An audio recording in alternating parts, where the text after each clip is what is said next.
eu nasci em 91 e eu estava falando com meus alunos que era muito raro ver crianças com deficiência dentro da escola.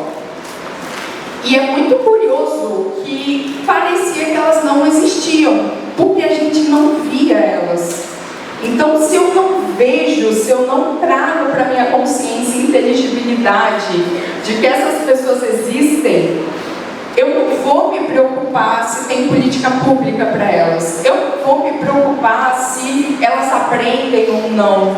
Então, hoje, a coisa mais linda do mundo é quando eu vejo uma criança de 6 anos que já sabe o que é autismo, né? Que chega e fala: ai, mãe, eu tô com um coleguinha lá no colégio. Ele anda em cadeira de roda, acredita? Porque isso mostra, por isso que presença é muito importante, né? Porque isso mostra que essas crianças, lá na escola, no desenvolvimento delas, elas estão percebendo que o mundo é plural. Então, quando elas se tornarem adultas e elas forem para uma empresa e ter colegas de trabalho que têm alguma diferença, alguma diversidade, elas não vão olhar aquilo como estranhamento, porque elas já construíram uma visão de mundo pluralista, né? E aí tem duas palavras que a gente usa muito, né? Toda vez que eu vou numa empresa grande, dar uma palestra, que é diversidade e a questão de neurodivergência. O que seria diversidade, né? Sempre que eu falo de diversidade, eu estou falando de um grupo heterogêneo, né? Então é eu falar de um grupo que tem características diferentes, relevantes, né? Então eu consigo ver num grupo de trabalho, por exemplo, numa empresa, pessoas com diferentes ali, perfis étnicos, eu olhar pessoas, né, com idades diferentes, né? Hoje a gente tem falado muito de etarismo, a gente vê também uma diferença ali, um equilíbrio entre questões de gênero também, né? Porque a gente vê que algumas áreas, e principalmente alguns cargos de poder, são sobretudo ocupados por homens, né? E neurodivergência é a gente entender que faz parte da condição humana, está intrinsecamente relacionado à condição humana, as nossas diferenças neurológicas. Eu sei que isso parece óbvio, mas as pessoas, o processo educacional, a estrutura de educação, historicamente, vendeu uma ideia bastante equivocada sobre o funcionamento cognitivo das pessoas. Por quê? A gente aprende durante anos e anos e anos, né, o magistério, os cursos de pedagogia, a gente aprendeu o quê? Que é comum, que é possível educar todas as crianças no mesmo lugar, ao mesmo tempo e na mesma velocidade. Isso é a maior mentira que já foi contada na área da educação. Porque nenhum cérebro é igual. Aliás, né, quando a gente fala qual é o cérebro mais responsável por quem a gente é, mais até do que o nosso próprio rosto, é o nosso cérebro. Então, o meu cérebro, ele tem um tipo de processamento, o seu tem outro tipo de processamento, e a escola, tentando reproduzir aquelas lógicas industriais, trouxe essa ideia generalista de que a aprendizagem é um fenômeno que todo mundo vai desempenhar igual, da mesma forma, da mesma maneira, na mesma velocidade. Isso não é possível, né? E aí, quando a gente pensa que, quando a gente traz essa ideia, né, que a neurodiversidade, ela pode ser um ponto forte de uma empresa, de uma sociedade, a gente traz essa ideia de que essas diferenças únicas trazem vantagens, né, no convívio social, né, porque aquelas pessoas vão trazer contribuições distintas para a sociedade. Então essa é a maior responsabilidade, é o maior lema da neurodiversidade, né? A gente pensar assim, não, o mundo é diverso e a gente tem que abraçar essa diversidade. E aí, gente, quando a gente fala de neurodiversidade como visão de mundo, tem algumas questões de que, assim, eu preciso primeiro trazer, né, essa visão de neurodiversidade, de que isso é um a priori da condição humana, para depois trazer essa ideia de que é urgente que a gente pense em ambientes que valorizem, acomodem, acolham pessoas, né, com diferentes funcionamentos neurológicos, né? Então é a partir disso que eu vou conseguir trazer um mundo mais inclusivo e mais equitativo também, né? Então quando eu vou numa empresa e eu vejo que isso é um dos valores da empresa, eu falo, né, para os grandes gestores ali, eu falo, nossa, parabéns, vocês estão correndo atrás de uma organização multicultural, né, que são essas organizações que valorizam as diferenças.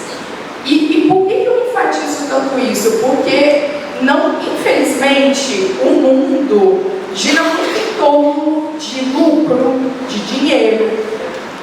Então, a pergunta que eu mais ouço é assim, Camila, como você consegue convencer o presidente de uma empresa X de que ele contratar um colaborador com autismo, ele contratar um colaborador com deficiência física, auditiva, enfim, vai ser bom para a empresa? Porque ele está focado no lucro, ele está focado no resultado.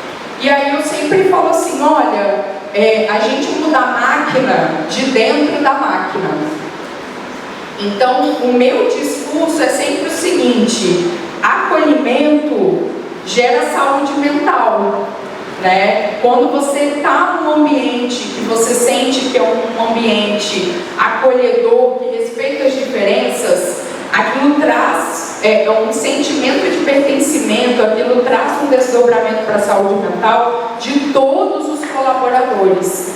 E saúde mental, sem saúde mental a gente não consegue atingir picos de performance cognitiva. A gente só atinge o ápice da nossa performance cognitiva se a gente estiver bem de saúde mental. Hoje não tem como se falar de saúde sem saúde mental, né? E essa visão, por que isso é tão legal da gente falar? Porque isso traz um discurso que é coeso e realista, né? A gente precisa entender que a empresa, para ela trazer uma ideia, né, de uma organização multicultural, a inclusão tem que ser um valor para a empresa. Ela não tem que fazer inclusão com esse pensamento, estou fazendo um favor social, não. Isso tem que ser um valor para ela, né? Isso vai fazer com que a gente tenha uma percepção, por isso que a mudança de ideologia é tão necessária, porque às vezes o que mobiliza a empresa levantar uma bandeira de diversidade, quando ela vê que a sociedade valoriza isso, né? E aí, trazendo, né, o meu olhar neuropsicológico, né, o que isso tudo tem a ver com neuropsicologia, que é essa coisa que eu amo demais, assim, né? O meu marido fala que a neuropsicologia é o meu segundo marido, né? Porque eu sou casada com a neuropsicologia, né? A neuropsicologia, desde os anos 90, a gente tem visto um advento de muitos conhecimentos a ver com neurociências, até porque a partir dos anos 90 a gente passa a ter mais tecnologias de rastreio. E o maior desdobramento para nós foi essa inteligibilidade da neuroplasticidade. Por que neuroplasticidade é tão importante quando a gente fala de desenvolvimento atípico?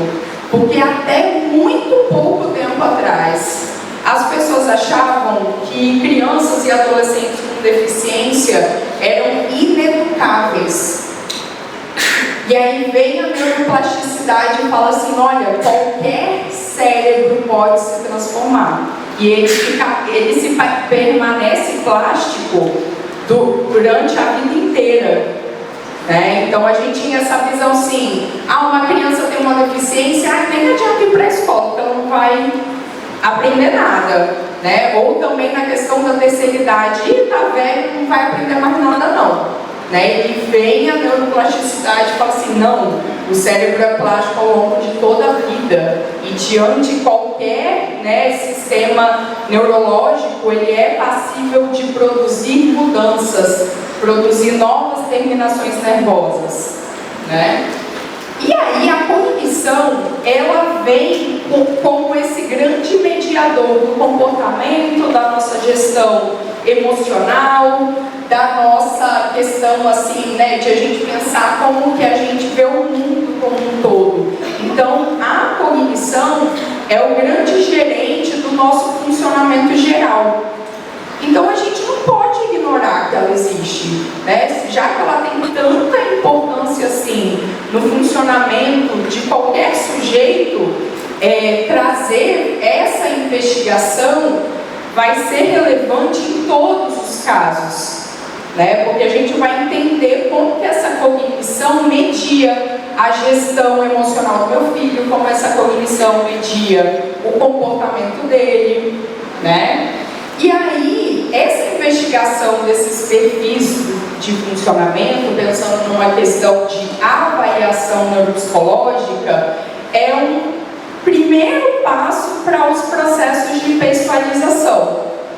Eu dei uma entrevista recentemente para a revista Educares, e aí eu estava falando, né, com um jornalista de que a maior dificuldade hoje que a gente tem da inclusão é que para a inclusão acontecer de fato, a gente precisa de pessoalização.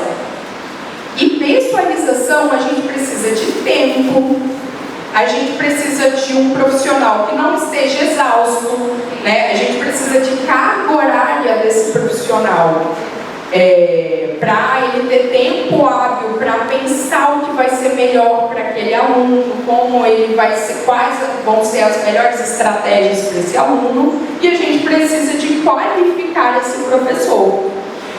E aí a pessoalização nada mais é do que a gente entender assim, não tem como a gente fazer um protocolo, protocolo para alunos autistas, né? Eu já fui em escola, né? Teve uma época que eu ia muito em escola dando consultoria para alguns pacientes, né? E era muito interessante que às vezes eu ouvia dos professores assim, a gente já recebeu um aluno aqui que ele é cego. Nossa, vamos usar aquele protocolo que a gente fez para o aluno X para esse aluno agora. Eu falava, nossa, mas meu paciente é autista. Né? Então essa visão de que a deficiência é tudo igual, né? A gente assujeita a pessoa com deficiência. Parece que ela é tudo farinha no mesmo saco, sabe? É deficiente, então isso aqui vai servir para ele. E aí a gente não vê uma inclusão de fato, porque a gente peca nesse primeiro passo, que é a pessoalização, né? E a gente tem que pensar, como eu já falei, que a heterogeneidade, ou seja, né, essas diferentes formas de funcionamento, do funcionamento cognitivo, que é a norma, na verdade, né? Então, e olha que interessante, dentro dos mesmos diagnósticos, a gente vê discrepâncias cognitivas de funcionamento. Então essa visão assim, todo autista tem a cognição assim, todo autista se comporta assim, isso é de novo a sujeitar a pessoa. Crianças típicas não são iguais. Crianças neurodivergentes, olha o nome, divergente, elas vão ser menos parecidas ainda. Então a gente tem que parar de naturalizar isso, porque eu acho que isso abre espaço para muita negligência, né? A gente olhar a criança com deficiência, o adolescente, o adulto, porque de novo a gente reproduz discursos que minorizam a individualidade dessas pessoas, né? Então, essa máxima aqui é a maior verdade, nenhum cérebro é igual ao outro. muito menos dentro de, se falando de neurodivergências, né? E aí, quais são os maiores públicos da neuropsicologia? Por que a gente está tão implicado nessa discussão, né, da inclusão, de a gente pensar em processos cada vez mais pessoalizados e práticos, né, voltados para a inclusão no dia a dia, dentro de uma instituição, dentro de uma escola.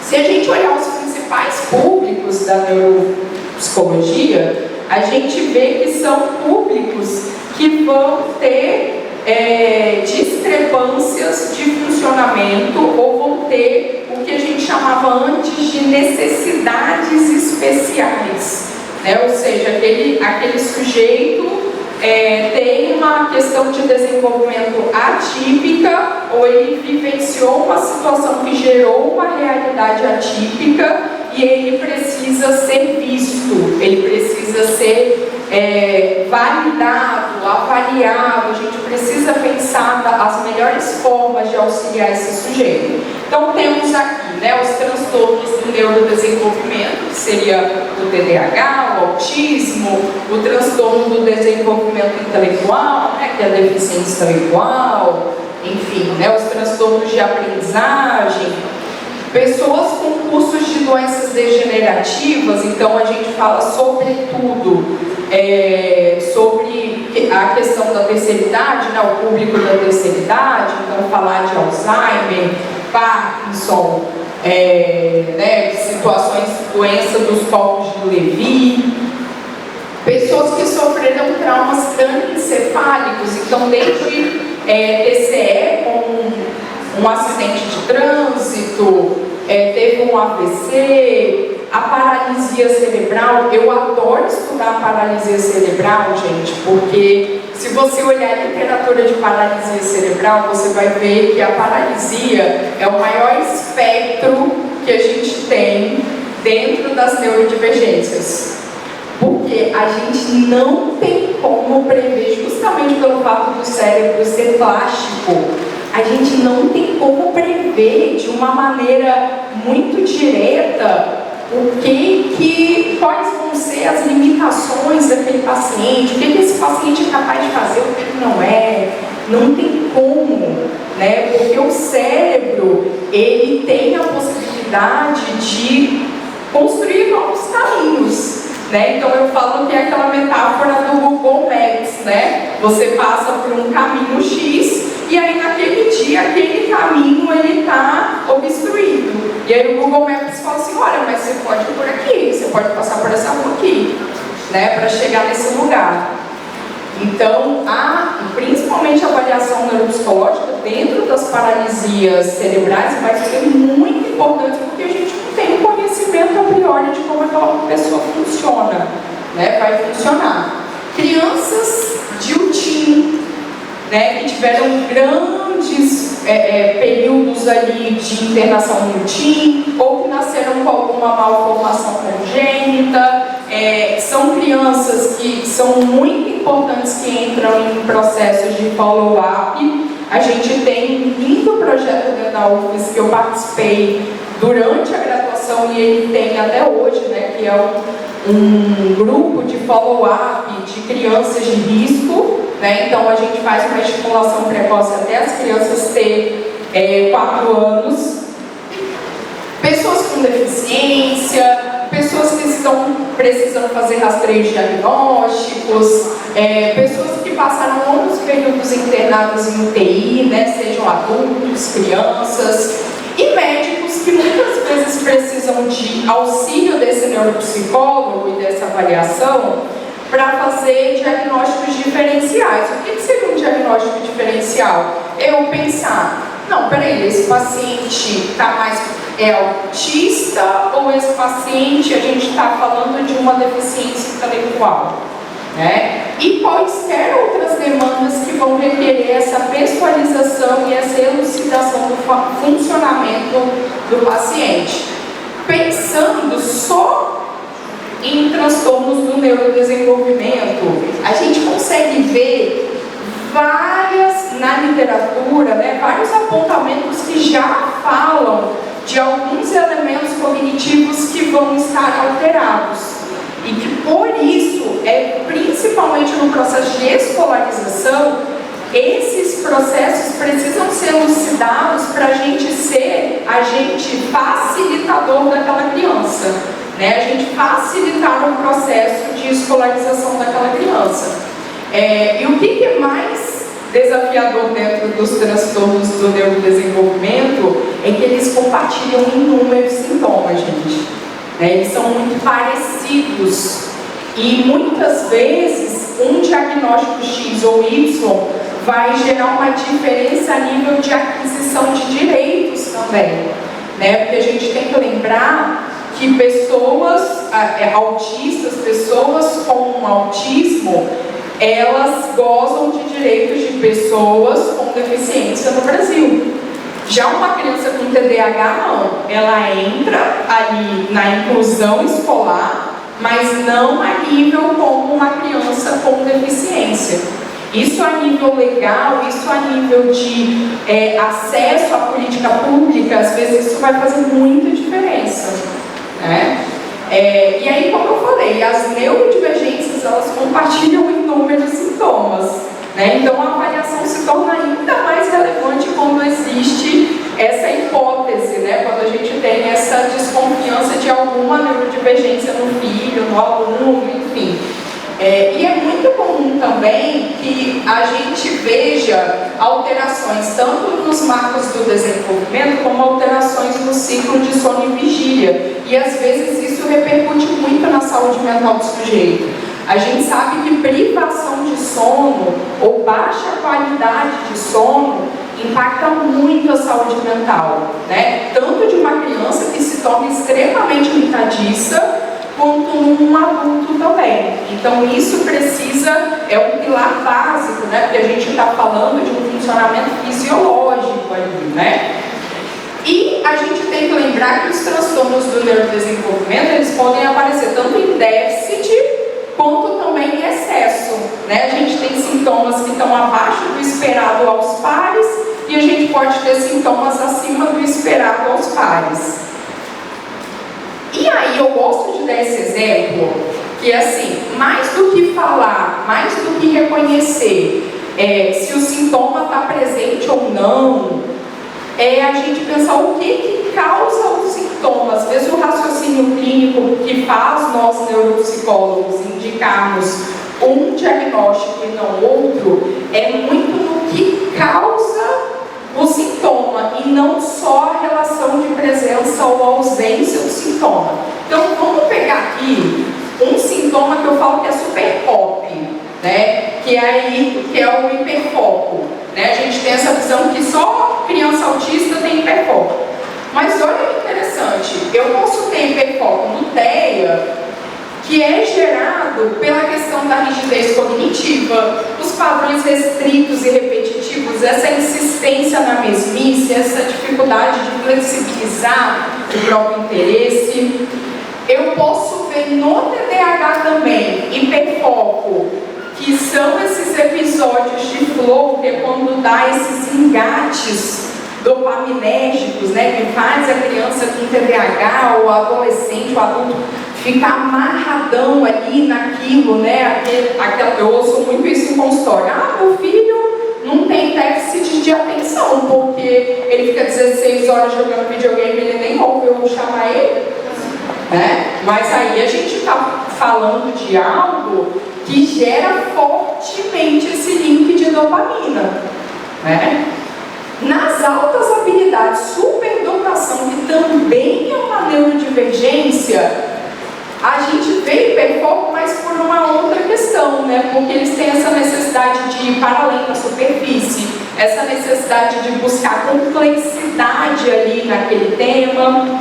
E até na deficiência intelectual, a gente também vê hiperfoco, né? E ele aparece pela questão de que as alterações no raciocínio abstrato faz com que aquele paciente tenha dificuldade de hipotetizar de que ele pode gostar também de outras coisas, né? Por exemplo, eu gosto de Maiara e Maraísa, então eu também posso gostar talvez de uma outra, Ana Castela, por exemplo, né? Essa dificuldade de criar hipóteses pelo prejuízo do raciocínio abstrato faz, às vezes, essa insistência na mesmice, na deficiência intelectual.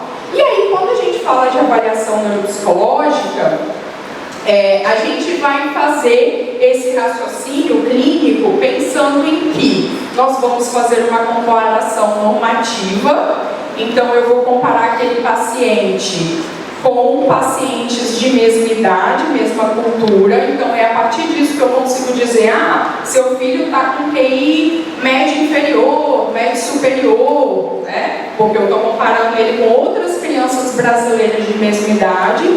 E eu também vou dar um resultado idiosincrático, pensando quais são os pontos fortes dessa criança, quais são os pontos mais modestos, né? E aí, o que isso tem a ver com inclusão? Porque isso se torna uma produção de conhecimento para a inclusão, né? Pensando que o laudo, ele se torna um guia prático do funcionamento do sujeito.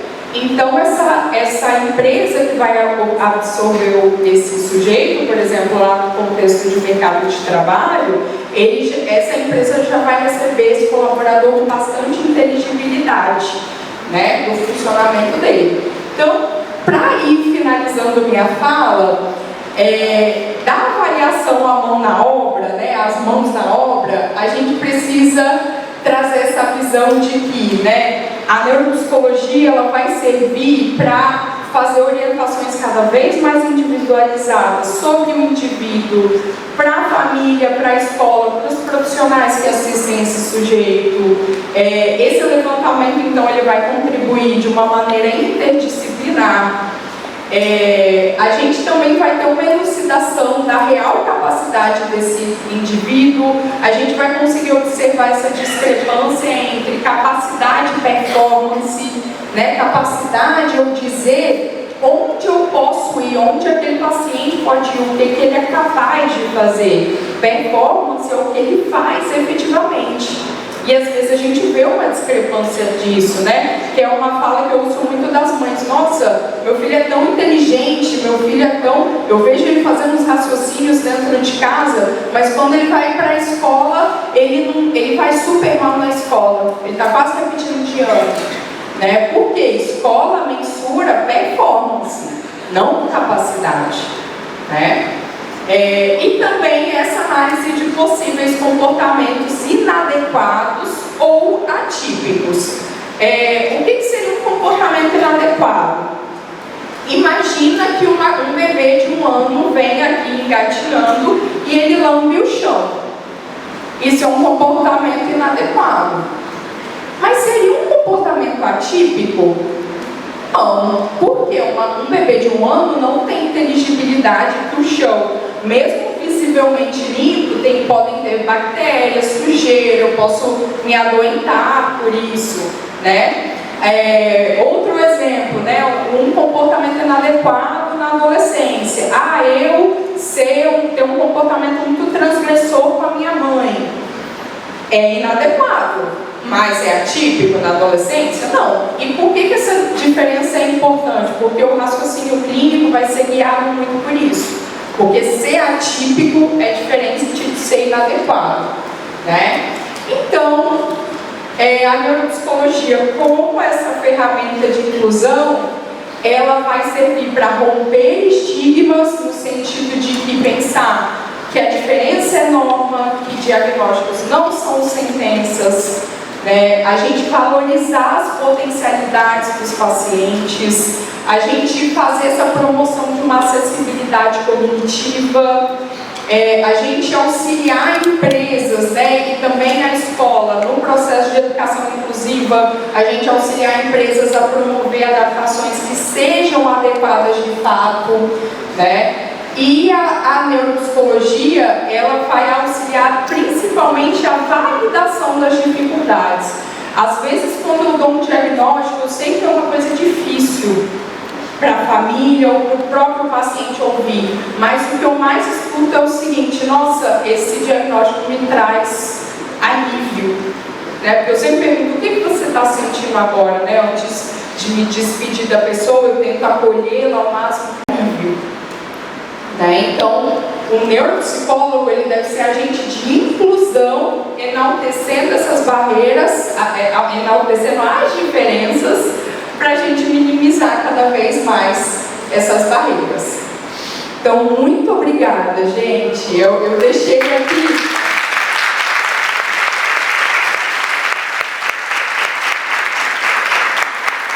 Eu deixo aqui meu e-mail, meu Instagram, para se alguém querer entrar em contato comigo. E aí sempre me perguntam por que eu coloco essa foto desse livro, porque quando eu era criança eu era obcecada por esse livro do Ziraldo, e o meu sonho era virar professora muito maluquinha. E eu acho que eu consegui. Tá vendo, né? A gente tem que incentivar as crianças a sonharem. Muito obrigada, viu?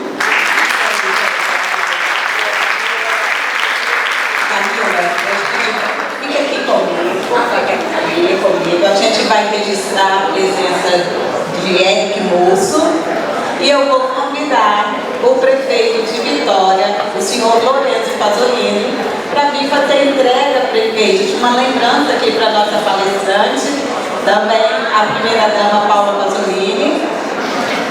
Bom dia, gente.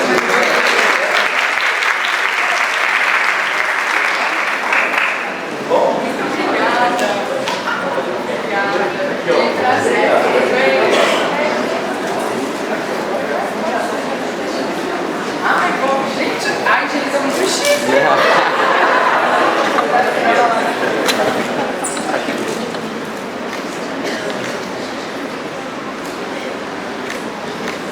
Podemos voltar no slide dela, por gentileza? Você quer um macaquinho? Não, não.